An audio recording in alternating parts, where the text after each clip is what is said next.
degree in European Studies? The answer is Nick Clegg.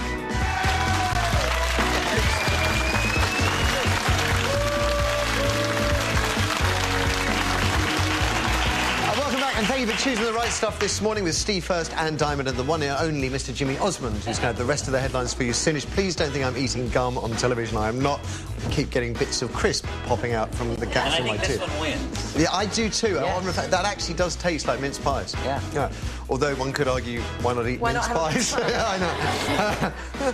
Anyway, we're going to find out right now, David Cameron, did he make us the pygmies in Europe on Friday? 0207 173 5555 is the number, whatever you're thinking. Because in the wee small hours of Friday morning, our PM, as I'm sure you're aware, vetoed changes to the Lisbon Treaty designed to prevent the Eurozone crisis getting any worse.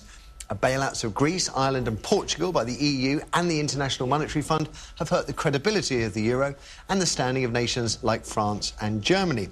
And to stop this becoming a recurring nightmare, Angela Merkel and Sarkozy wanted all 27 member states to agree to measures including ceding power over their own budgets to the EU.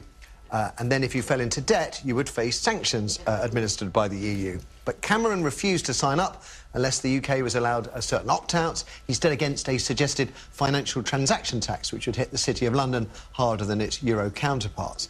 And when his opt-out for a demand... when his demand for an opt-out was refused, which it was out of hand, Cameron left, leaving the remaining 26 EU nations to thrash out their own treaty. Cameron says he was protecting our national interests. Our financial services industry is worth £124 billion a year, except when, of course, it drags us into our financial crisis, but we're still very much in Europe. When it comes to the single market, we're one of 27 with many of the best ideas for making that market generate growth and jobs, and we're listened to.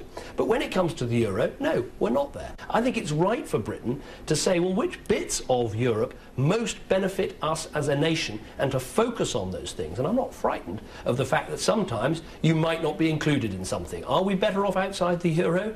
You bet we are. While Cameron's Eurosceptic colleagues are happy, others, including Justice Chief Ken Clarke and Opposition Leader Ed Miliband, clearly ain't. But it's Deputy PM Nick Clegg who's moaned the loudest. Bitterly disappointed by the outcome of last week's summit, precisely because I think there is now a real danger that over time the United Kingdom will be isolated and marginalised within the European Union. I don't think that's good for jobs in the city or elsewhere. I don't think it's good for growth. I don't think it's good for families up and down the country. And that's why, as a Liberal Democrat in this coalition government, will now do everything I can to make sure that this setback does not become a permanent divide. Ooh, so is Clegg right? Has Cameron screwed up? If the other 26 EU nations sign a treaty together, they'll just go over our heads, though Clegg seemed to accept the PM wasn't asking so much of Sarkozy and Merkel. It wasn't, his demands weren't so great. First of all, though, Steve, we've got to ask the important question. This reference to pygmies, does it denigrate pygmies? Does it put pygmies down? Does it infer that pygmies are somehow the pygmies, lesser they should rise up, right. Except that they're small and insignificant. It's an odd choice of words, but then in politics, they do allude to very strange things. I find this whole thing quite worrying, and the papers are, of course, full of it. The rift in the coalition is I think it's going to be irreparable now. I can't see how you're ever going to get over this. I mean, it was pretty bad to begin with, and it's just got worse. It seems that this whole thing has been cheaper than a referendum for the Prime Minister to do, that he's pounced on this as a way of basically signifying our withdrawal from Europe on a much grander scale. And it seems a very convenient way of doing it and saying, well, we've got to protect our financial sector.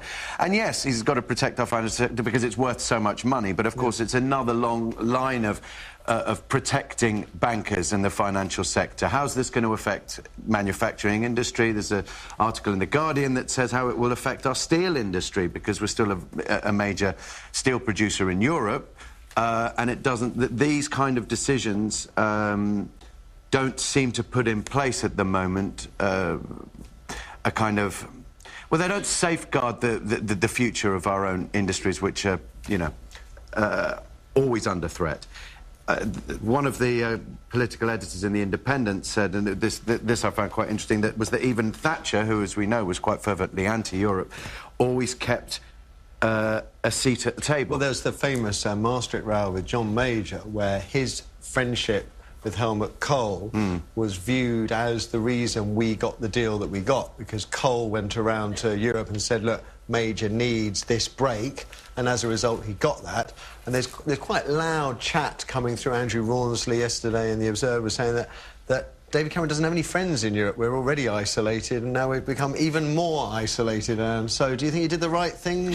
Well, I think that, I mean, there's a heck of a lot of posturing going on at the moment. Everybody's trying to keep the middle part of their parties happy, aren't they? That's why Clegg was so outspoken yesterday, and Paddy Ashton was in. Again, if what I've read is true... true... by the way, we're Liberal Democrats, and we've been saying this all along. Clegg has been flying around in the background, literally flying, I know he was in Spain, trying to get European leaders on our side. He seems to be doing the diplomacy, and then Cameron's going in and just sort of saying... But I think we're kidding ourselves to think that Cameron had much choice. Well, I don't think he had any choice at all. I mean, it was either sell us out completely to the Europeans, totally on their terms, or, in the end, he had to just use his veto because he was... I mean, they weren't open to negotiation very clearly. No, but there's a reason why they weren't open to negotiation. You know, they are the ones... I mean, France and Germany are holding it all together, and we don't have much of a relationship with them. That's right, but I mean, it's silly as well to pretend it's anything new that we're sitting on the edge. We've always been sitting on the edge. And I honestly think this is a great big storm in a teacup, and there are a lot of political posturing going on. Give it 6 weeks and we'll all have forgotten about it. And I don't think anything's going to be that different. Give it 1 week. Christmas is coming. Again, the commentators are saying, Jimmy, that part of the problem for us is our special relationship with the United States is falling apart, and that we're not viewed as pivotal or that special to the US anymore. So we're stuck with no real strong special relationship in America, no real special relationship in Europe. And at that point, you start thinking, well, maybe we are isolated and alone in the world. Are we? You're still our I don't friend. know all the intricacies that are involved, but I do feel it's really refreshing to see a politician stand up against maybe what everybody wants him to do and do what's right for his country, what he feels is right for his country. I mean, I always believe that America should take care of America and then help others. Britain should take care of Britain and then help others. And it just feels like, how can you help somebody if you're not healthy yourself? You know, I don't know. That's just my opinion. I like you. I like you. Well, if I'm elected, no, it's easy. There's one other thing which is at the heart of all of this is the financial transaction tax, which David Cameron is right would affect us more than elsewhere in Europe because we are the financial trading centre of the world. But the argument whenever you say putting taxes on British bankers is that British bankers will move somewhere else in the world where the terms are better.